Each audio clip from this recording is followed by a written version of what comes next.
சொன்னார் ஒரு மனிதர், இறை தூதரே, ஒருவர் காலையில் எல்லாம் வணங்குகிறார், இரவில் பாவம் செய்கிறார், அநியாயம் செய்கிறார், அசிங்கங்களை செய்கிறார், ஆனால் தொழுகிறார். ரசூலுல்லாஹ் சொன்னார்கள், அவர் தொழுகையில் நிலையாக இருக்கட்டும்.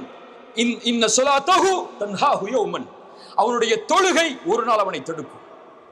தொடர்ச்சியாக அவன் இந்த வணக்கத்தில் இருந்தால் அவனை அது பாதுகாக்கும். வஸ்தஈனு பிஸ்ஸப்ரி வஸ்ஸலா, தொழுகையை கொண்டும் பொறுமையை கொண்டும் அல்லாஹ்விடத்திலே உதவி தேடுங்கள். இறைவனிடத்தில் ஒன்று வேண்டும் என்றால் இஸ்தஈன் பிஸ்ஸலா, தொழுகையை கொண்டு உதவி தேடுங்கள்.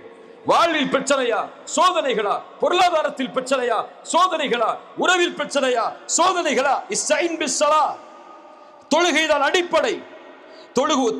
யார் ஒருவர் அதை பாதுகாக்கிறாரோ அல்லாஹ் அவரை பாதுகாப்பான். அல்லாஹ் அவருடைய கோரிக்கைகளை நிறைவேற்றுவான். அல்லாஹ் அவருடைய சிரமங்களை நீக்குவான். யா புனைய அக்கிமிஸ் ஸலா, என் மகனை தொழுகை எடுத்துக்கொள், நன்மையை ஏவு, தீமையை தடு. வஸ்பிர் அலா மா அஸாபக், சோதனைக்குரிய உலகம் அது, சிரமத்திற்குரிய உலகம் அது. எங்கு பார்த்தாலும் சோகமான முகங்களையும் சோகமான காட்சிகளையும் சோகமான நிகழ்வுகளையும் பார்த்து மனிதன் தன்னை ஸ்ட்ரெஸ்ஸில் அல்லது தன்னை கவலையில் அதிகம் உட்படுத்திக் கொள்ளக்கூடிய நேரம் இது. ரசூலுல்லாஹ் சொன்னார்கள், பின்னால் ஒரு காலம் வரும், கபர்களை பார்த்து மன்னரைகளை பார்த்து மனிதன் சொல்லுவான், நான் உன்னிடத்தில் இருக்க வேண்டாமா, வாழ்வதற்கு பதிலாக மரணத்தை ஆசைப்படுவான். அதுதான் மிக அதிகமான காட்சி. ஒரு மகனுக்கு ஒரு தந்தை தன்னுடைய மகனுக்கு சொன்னார்கள், வஸ்பிர் அலா மா அஸாபக், உனக்கு ஏற்படக்கூடிய சோதனைகளில் பொறுமையை கடைபிடி. உன்னை சோதனைகள் தாக்கும், சிரமங்கள் தாக்கும், எல்லா வகையிலும் நீ சோதிக்கப்படுவாய் இறைவனால். பொருளாதாரத்தை கொண்டு, செல்வம் எடுக்கப்பட்டு கொடுக்கப்பட்டு, கல்வியை கொண்டு, நேரங்களை கொண்டு, உறவுகளை கொண்டு இறைவன் சோதிப்பான். வஸ்பிர் அலா மா அஸாபக், நலவில் தொடர்ச்சியாக இருந்து தொழுகையை தொடர்ச்சியாக கடைபிடித்து நன்மையை ஏவி தீமையை தடுத்து இறை தொடர்போடு பொறுமை எதிர்கொள்.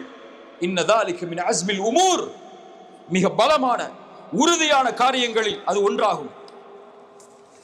அடுத்து சொன்னார்கள் தன் மகனை பார்த்து, இது இறைவனோடு ஷிர்க்கிலிருந்து விலகி, இணை வைப்பிலிருந்து விலகி, பெற்றோர்களோடு உறவை சீரமைத்து, இறைவனோடு இருக்கக்கூடிய உறவையும் சீரமைத்து, உலகத்தில் எப்படி வாழ வேண்டும் என்ற அடிப்படை எடுத்துக்கொண்டு மனிதர்களோடு வாழப் போகிறாய்.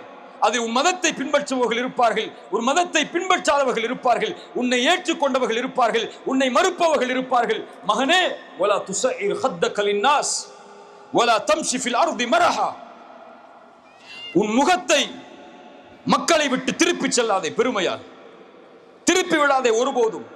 வலா தம்ஷி ஃபில் அர்தி மரஹா, பூமியில் செருக்கோடு பெருமையோடு நடக்காதே.